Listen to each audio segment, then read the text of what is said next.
On an emotional level, like if you look, because we were talking about fear, the opposite of that um, is usually considered excitement. It's the same emotion. It's just fear is usually looking at the future and labeling it as bad. Like I often use the example of like two people going up a roller coaster, and it's like they're starting to get closer to the top. They're about to go over. The guy in the left, he's thinking about the future. He's thinking about when they go over that final, peak, and it's about to go crazy, down this huge thing. He's thinking, "Oh my God, like no, please stop. It's going to be horrible. I'm going to vomit. I'm going to die." It's fear because he's thinking about the future and he's labeling it as bad, as an aversion. That's the Buddhist idea. There's Yeah. an aversion to it. The Right. guy in the right, the same thing is happening. They're going up. They get to that peak, and he's thinking, "This is going to be amazing. I've never been on a roller coaster this fast. It's going to be the best thing ever. I can tell all my friends and da da da. Wow, that the force going down. It's going to be amazing." He's feeling the same emotions. Like if you look at them physiologically, probably their hearts are racing, they're getting sweaty, they're like their body is preparing for it, the adrenaline's going. But the guy on the right, he's looking at the future and labeling it as good. In Buddhist terms, he's craving it. Ah, So there's excitement. And so it's the same thing, but one is fear and one is excitement. But as you said, I think in a more spiritual point of view, the opposite of fear is love, and because fear again is operating from that place of it's not life giving, it's separating, it's dividing us. Again, you think about the right. pandemic. The antidote Right. to that fear is love. Can my Yeah. actions reach out in love? Can I bring people together? If I'm a mother and my kid is sick, I mean, when I was a kid, if I got sick, my mother gave me chicken soup. She put like a cold towel on my forehead. She took care of me. That's coming from a place of love, rather than looking at my kid as sick and being like, "Oh my God, he has the virus. He's going to get me sick. He's going to kill everyone." No, like, and that love transforms. It transmutes. It's what heals the world. And the fear is ultimately what takes us out of that state, that natural Mm, state. And that's why I think, as you said, like love is also related to this idea of freedom, of truth, like with a capital T. It's that which is life-giving. It's that which is true. It's that which nurtures us. It's that which feeds us. It's that which gives us energy. It's that which inspires. Inspire, it means to be filled with spirit, to be filled with life. When we're deceased, when we expire, yeah. the spirit is it leaves our body. So yeah, that principle of love is huge. And again, that's one of those tricky things where like a lot of people in these lines of work, they love to speak about love.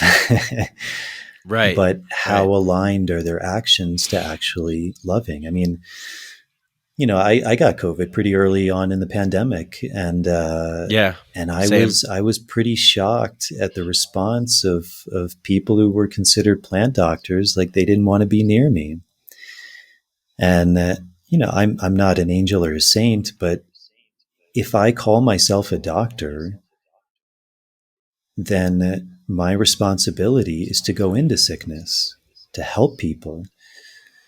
Someone comes to me and they say I'm sick. I don't go, "Oh no, like stay back, stay away from me." It's no, how can I help you?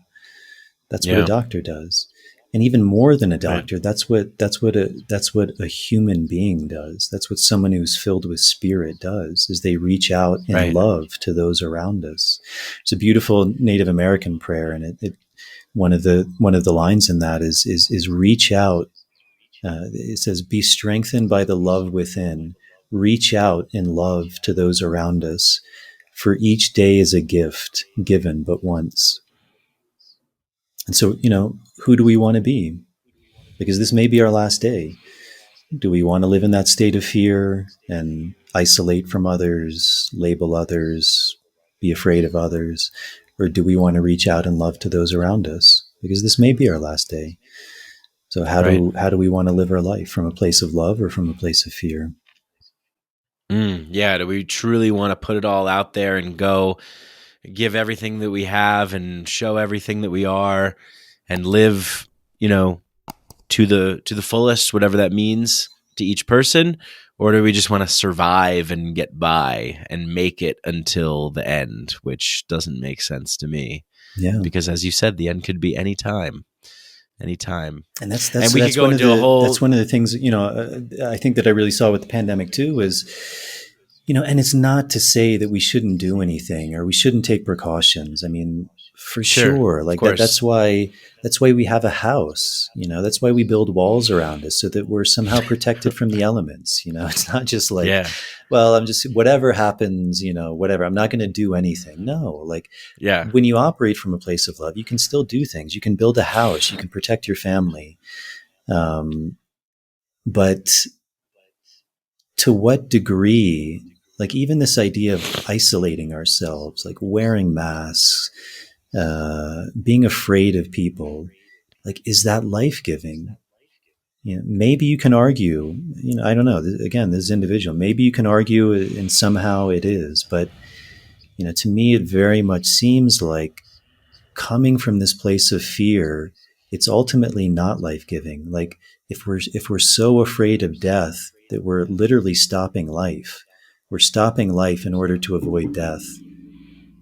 And that's only going to lead to more death, to more fear, Yeah. to more despair. Can you say that again? This say that idea again. that by trying to avoid death, we're stopping life. Yeah. Because we're so afraid of what death may be that we want to retreat from life. We want to put up all of these artificial walls, these artificial boundaries, these rules and regulations that keep us seemingly safe, but it's also keeping us from life.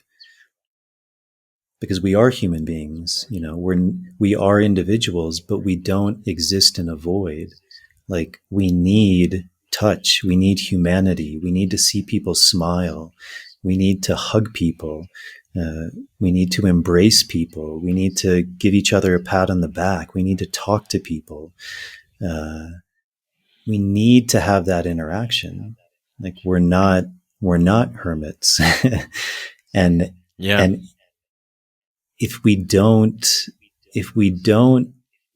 embody what it means to be a human, then you could make the case that we're already dead. So like what are we avoiding?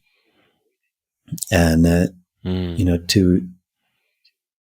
I think as anyone who's had any sort of addiction or problem or suffering, like often a huge part of that is it's an avoidance of life. It's an avoidance of like truly going in and feeling all that life has to give.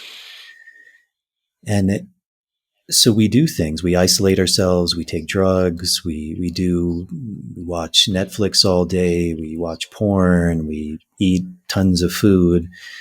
But in that, there's like a fundamental thing where we're avoiding life. We're cutting ourselves off from that life-giving energy, and ultimately, that only leads to our demise. And if it's leading to our demise, it's leading to the demise as a whole too, because we're an integral part of this world.